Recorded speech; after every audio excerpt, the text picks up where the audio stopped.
shibun epi wai bapayakan ka report ka badai menta kasngi ka khat khandai tarik nailar hajar arphau hadu kapol san baje janmet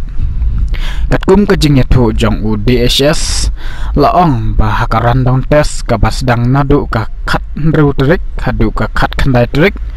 Ogos hajar arphau laong bana rilbong kidon kemba hinyos pa wai kibla dep test bat laipo prangot kiyo yakan kacingpang covid kat khandai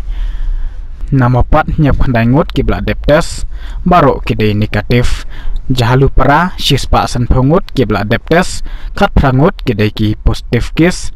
na opar maprem shispa sa phongot kibla dep test henrongot kibla test positif na umpling shispa ar pulai ngot kibla dep test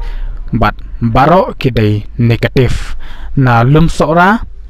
khandai psangot kibla dep test baro kidai negatif na anjali kibla dep test baro aspa arpunreu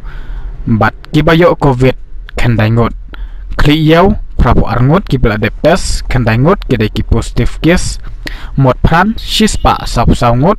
kibla dep test henyongot kidai ki positif na khandai lat shispa rupsan kibla dep test laingut kidai ki positif kat baki bakot habro kawai ka jala Meghalaya kidon kumpa hinyospa arpsan ngot